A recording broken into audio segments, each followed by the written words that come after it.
Hello viewers, welcome to my channel. आज की इस वीडियो में हम एक्सरसाइज 12.1 का क्वेश्चन नंबर 1 सॉल्व करेंगे।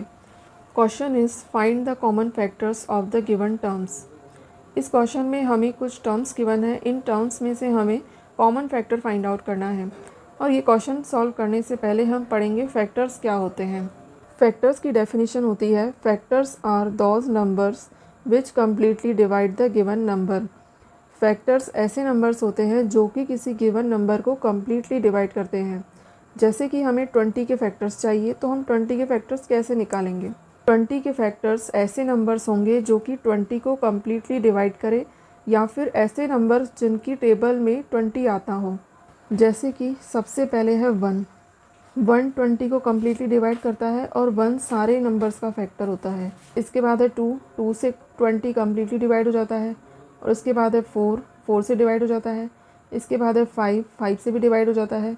और इसके बाद है 10 से भी 20 डिवाइड हो जाता है।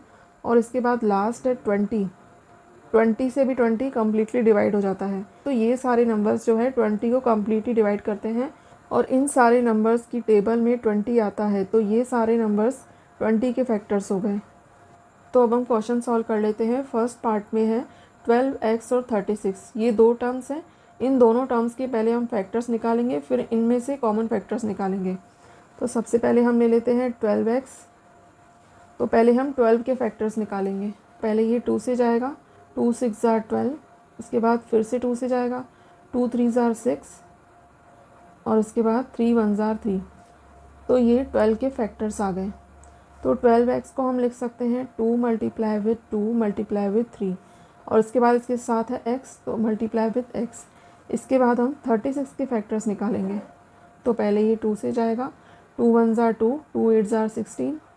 फिर से 2 से जाएगा, 2 9 ज़ार 18। इसके बाद ये 3 से जाएगा, 3 3 ज़ार 9। अब इसके बाद फिर से ये 3 से जाएगा, 3 1 ज़ार 3। तो ये 36 के फैक्टर्स आ गए। तो 36 को हम क्या लिख सकते हैं, 2 multiply with 2 multiply with 3 multiply with 3। अब हम इनमें से कॉमन फैक्टर्स निकाल लेंगे। तो common factors is equal to, अब हमें ऐसे नंबर्स चाहिए जो कि इन दोनों के फैक्टर्स में कॉमन हो। तो दोनों में 2 कॉमन है, तो ये 2 का पेयर बन गया। अब जो पेयर बना है उसमें से एक 2 बाहर आ जाएगा। इसके बाद एक और 2 का पेयर बन गया, 2 फिर से कॉमन आ गया, तो एक 2 बाहर आ जाएगा। इसके बाद 3 कॉमन है, तो ये 3 का पेयर बन गया, तो इसमें से 3 बाहर आ जाएगा। इसके बाद कुछ कॉमन नहीं है, वेरिएबल x इसमें है, लेकिन 36 के साथ कोई वेरिएबल नहीं है, तो ये कॉमन नहीं आएगा। इसका हम प्रोडक्ट कर लेंगे, 2 2 ज़ार 4, 4 3 ज़ार 12। तो इन दोनों का कॉमन फैक्टर आ जाएगा 12। अब क्योंकि हमने पढ़ा था कि फैक्टर्स ऐसे नंबर्स होते हैं जो कि किसी गिवन नंबर को कम्प्लीटली डिवाइड कर दें, तो इनका जो कॉमन फैक्टर आया है 12, तो ये 12x और 36 को कम्प्लीटली डिवाइड कर देगा। इसके बाद हम इसका सेकंड पार्ट सॉल्व करेंगे। सेकंड पार्ट में है 2y 22xy, ये दो टर्म्स है। तो पहले हम 2y के फैक्टर्स निकाल लेंगे। 2y को हम लिख सकते हैं 2 मल्टीप्लाई विद y। इसके बाद 22xy के हम फैक्टर्स निकालेंगे। तो 22 के फैक्टर्स क्या आ जाएंगे, 2 मल्टीप्लाई विद 11 मल्टीप्लाई विद, अब इसके साथ xy है तो xy आ जाएगा। अब इनमें से हम कॉमन निकाल लेंगे, कॉमन क्या क्या है। अब इन दोनों में 2 कॉमन है, तो ये 2 का पेयर बन रहा है। इसके बाद दोनों में y कॉमन है, तो y का पेयर बन गया। दोनों के फैक्टर्स में 2 कॉमन है, तो एक 2 बाहर आ जाएगा। इसके बाद y कॉमन है, तो एक y बाहर आ जाएगा। तो इसके कॉमन फैक्टर्स आ जाएंगे 2y। थर्ड पार्ट में है 14pq और 28p²q²। पहले हम 14pq के फैक्टर्स निकाल लेंगे। 14pq को हम क्या लिख सकते हैं, 14 के फैक्टर्स क्या हो जाएंगे, 2 मल्टीप्लाई विथ 7, 2 मल्टीप्लाई विथ 7। और इसके साथ है pq, तो multiply with p multiply with q। इसके बाद 28p²q² के फैक्टर्स निकालेंगे। 28p²q²। अब 28 के फैक्टर्स क्या होंगे, 28 के प्राइम फैक्टर्स निकाल लेंगे। तो पहले ये 2 से डिवाइड होगा, 2 1 ज़ार 2, 2 4 ज़ार 8। इसके बाद 2 7 ज़ार 14। इसके बाद 7 से जाएगा, 7 1 ज़ार 7। तो ये 28 के फैक्टर्स हो गए। 28 को हम क्या लिख सकते हैं, 2 मल्टीप्लाई विथ 2 मल्टीप्लाई विथ 7 इसके बाद है P square Q square, into में आ जाएगा P multiply with P multiply with Q multiply with Q. P का स्क्वायर है तो हम क्या लिखेंगे, पी मल्टीप्लाई विथ पी और क्यू का स्क्वायर है तो क्यू मल्टीप्लाई विथ क्यू। अब इन दोनों के फैक्टर्स में से हम कॉमन फैक्टर्स निकालेंगे। तो कॉमन फैक्टर्स क्या आ जाएंगे, दोनों में 2 कॉमन है तो एक 2 का पेयर बन जाएगा। 2 का पेयर बन गया तो एक इसमें से 2 बाहर आ जाएगा। इसके बाद इसमें 7 का एक पेयर बन रहा है तो 7, तो एक 7 बाहर आ जाएगा। इसके बाद इसमें p का पेयर बन रहा है, p कॉमन है दोनों में तो एक p बाहर आ जाएगा। मल्टीप्लाई विथ, इसके बाद q कॉमन है दोनों में तो एक q इसमें से बाहर आ जाएगा। इसके बाद कोई नंबर भी कॉमन नहीं है और वेरिएबल भी कॉमन नहीं है तो इसके फैक्टर्स यही हो जाएंगे। तो कॉमन फैक्टर्स यही हो जाएंगे। इसका हम प्रोडक्ट करेंगे तो क्या आएगा, 2 7 14 PQ। इन दोनों का कॉमन फैक्टर आ जाएगा 14 PQ। इसके बाद हम इसका 4th पार्ट सॉल्व करेंगे। इसमें हमें 3 टर्म्स गिवन है तो तीनों टर्म्स के हम फैक्टर्स निकाल लेंगे। सबसे पहले है 2x 3x स्क्वायर, इसके बाद है 4। तो 2x के फैक्टर्स आ जाएंगे 2 multiply with x, 2 multiply with x। इसके बाद 3x स्क्वायर के फैक्टर्स आ जाएंगे 3 multiply with x multiply with x।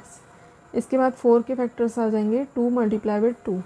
अब हमें ये देखना है कि इन तीनों में क्या कॉमन है। Common factors is equal to, अब तीनों में 2 भी कॉमन नहीं है, 3 भी कॉमन नहीं है और x भी कॉमन नहीं है। तो इन तीनों में हमें कुछ भी कॉमन नहीं दिख रहा है। तो जब कुछ भी कॉमन नहीं होता है तो 1 तो सबका ही फैक्टर होता है, 1 सारे नंबर्स का फैक्टर होता है।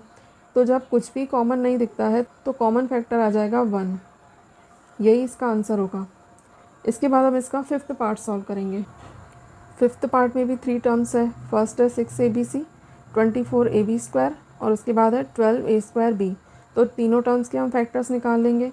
तो 6 के फैक्टर्स क्या हो जाएंगे, 2 मल्टीप्लाई विद 3। इसके बाद abc है तो a multiply with b multiply with c। इसके बाद है 24ab स्क्वायर, तो 24 के फैक्टर्स निकाल लेंगे। 2 1 ज़ार 2, 2 2 ज़ार 12, 2 1 ज़ार 2, 2 2 ज़ार 4। इसके बाद 2 6 ज़ार 12। इसके बाद 2 3 ज़ार 6। इसके बाद आ जाएगा 3 1 ज़ार 3। तो ये 24 के फैक्टर्स हो गए। तो 24 को हम क्या लिख सकते हैं, 2 multiply with 2 multiply with 2 multiply with 3। और इसके बाद है ए बी स्क्वायर, तो multiply with A multiply with B square है तो बी 2 बार मल्टीप्लाई में आ जाएगा। इसके बाद 12a स्क्वायर बी, तो 12 के फैक्टर्स निकाल लेंगे। 12 के फैक्टर्स यहाँ से आ जाएंगे, ये 12 के फैक्टर्स हो जाएंगे 2 मल्टीप्लाई विद 2 मल्टीप्लाई विद 3। इसके बाद इसमें a स्क्वायर में है तो multiply with a multiply with a multiply with b। इन तीनों में से हम कॉमन फैक्टर्स निकाल लेंगे। तो सबसे पहले यहाँ देखिए 2 कॉमन है, 2 इन तीनों में आ रहा है तो 2 एक बार बाहर आ जाएगा। इसके बाद जो 2 इन दोनों में है लेकिन 6abc में नहीं है तो इसमें 2 कॉमन नहीं आएगा क्योंकि तीनों में होना चाहिए। इसके बाद 3 कॉमन है तो एक 3 बाहर आ जाएगा। इसके बाद a कॉमन है तो एक a बाहर आ जाएगा। और इसके बाद b भी तीनों में आ रहा है तो यहाँ से एक b बाहर आ जाएगा। तो कॉमन फैक्टर क्या आ जाएगा, 2 3 ज़ार 6, 6ab। ये इसका आंसर हो जाएगा। इसके बाद हम इसका 6th पार्ट सॉल्व कर लेंगे। इसमें भी हमें 3 टर्म्स गिवन है, 16x³ minus 4x square 32x। इन तीनों टर्म्स के हम फैक्टर्स निकालेंगे। तो 16 के फैक्टर्स क्या होंगे, 2 multiply with 2 multiply with 2 multiply with 2। 4 times 2 आ जाएगा तो 16 बनेगा। इसके बाद x का क्यूब है तो x को 3 बार मल्टीप्लाई कर लेंगे, x मल्टीप्लाई विद x। इसके बाद माइनस 4x स्क्वायर के फैक्टर्स आ जाएंगे, -1 मल्टीप्लाई विद 2 मल्टीप्लाई विद 2।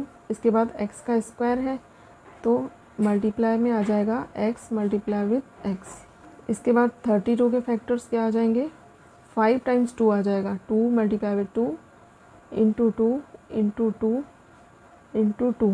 इसके बाद x है तो मल्टीप्लाई में x आ जाएगा। तो ये इन तीनों के प्राइम फैक्टर्स हो गए। अब इन तीनों के प्राइम फैक्टर्स में से हम कॉमन फैक्टर्स निकालेंगे। तो अब हम देख लेंगे कि इनमें कॉमन क्या आ रहा है। तो पहले इनमें 2 कॉमन आ रहा है, 2 कॉमन आ रहा है तो 2 बाहर आ जाएगा। 2 मल्टीप्लाई विथ फिर से 2 कॉमन आ रहा है, ये 2 और ये 2, फिर से तीनों में 2 कॉमन आ रहा है तो एक 2 आ जाएगा।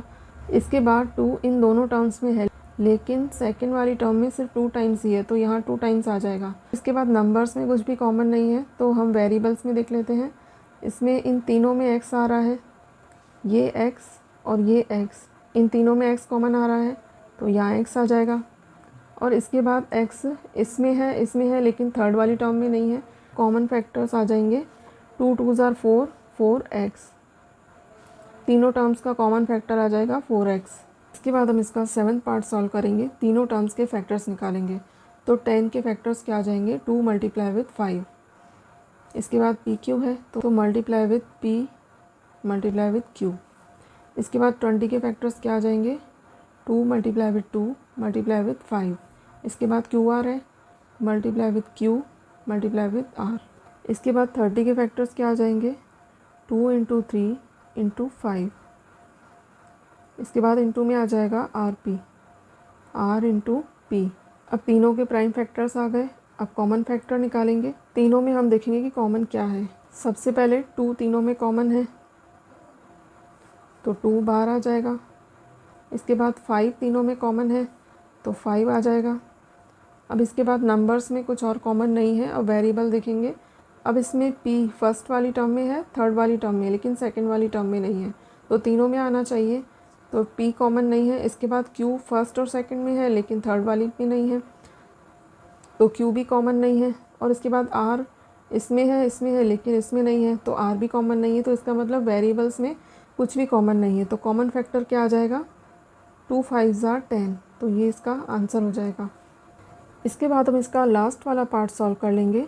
इसमें है 3x square Y cube, 10x cube Y square, x 6x square Y square Z. तो 3 टर्म्स हैं, इन तीनों टर्म्स के हम फैक्टर्स निकालेंगे। तो इसके फैक्टर क्या आ जाएंगे, 3 मल्टीप्लाई विथ x का स्क्वायर है तो x को हम 2 टाइम्स मल्टीप्लाई करेंगे, x इंटू एक्स। इसके बाद y का क्यूब है तो y को 3 टाइम्स करेंगे, y into Y into Y. इसके बाद है 10x क्यूब वाई स्क्वायर तो 10 के फैक्टर्स क्या होंगे, 2 मल्टीप्लाई विथ 5। इसके बाद x का क्यूब है तो x 3 टाइम्स आ जाएगा, x into x into x. इसके बाद y का स्क्वायर है तो इंटू वाई, y 2 बार आ जाएगा। इसके बाद 6x square Y square Z तो 6 के फैक्टर्स हो जाएंगे 2 मल्टीप्लाई विथ 3। इसके बाद x का स्क्वायर और y का स्क्वायर है तो x को 2 टाइम्स मल्टीप्लाई करेंगे, x इंटू एक्स। y का स्क्वायर है तो y भी 2 टाइम्स आ जाएगा। इसके बाद z इंटू में आ जाएगा z। अब तीनों के फैक्टर्स आ जाएंगे। इन तीनों में से अब हम कॉमन निकालेंगे। सबसे पहले हम नंबर्स में देख लेते हैं। 3 फर्स्ट वाली टर्म में है, लास्ट वाली टर्म में है, लेकिन सेकंड टर्म में नहीं है तो तीनों में आना चाहिए, इसलिए 3 इन तीनों में कॉमन नहीं है। इसके बाद 5 सिर्फ सेकंड वाली टर्म में है तो 5 भी कॉमन नहीं है। और 2 भी सेकंड और थर्ड वाली टर्म में है लेकिन फर्स्ट वाली में नहीं है तो 2 भी कॉमन नहीं है। इसका मतलब नंबर्स में कुछ भी कॉमन नहीं है। तो अब हम वेरिएबल्स में देखेंगे। तो इसमें x तीनों में कॉमन है तो एक x आ जाएगा। इसके बाद x फिर से कॉमन है तो फिर से x आ जाएगा। अब थर्ड टाइम x सिर्फ इसमें है, इन दोनों टर्म्स में नहीं है तो x सिर्फ 2 टाइम्स ही आएगा। और इसके बाद हम y देख लेते हैं। y तीनों टर्म्स में कॉमन आ रहा है तो y आ जाएगा। इसके बाद फिर से y कॉमन है तो एक y फिर से आ जाएगा। और थर्ड टाइम y सिर्फ फर्स्ट वाली टर्म में है, सेकंड और थर्ड में नहीं है तो सिर्फ 2 टाइम्स ही आएगा। इसके बाद z सिर्फ लास्ट वाली टर्म में है, इन दोनों में नहीं है तो z कॉमन नहीं है। तो कॉमन फैक्टर आ जाएगा x इंटू एक्स हो जाएगा एक्स स्क्वायर और y इंटू वाई हो जाएगा y का स्क्वायर। तो तीनों टर्म्स का कॉमन फैक्टर आ जाएगा एक्स स्क्वायर वाई स्क्वायर। तो ये हमने सॉल्व किया एक्सरसाइज 12.1 का question number 1। Thanks for watching. मिलते हैं नेक्स्ट वीडियो में।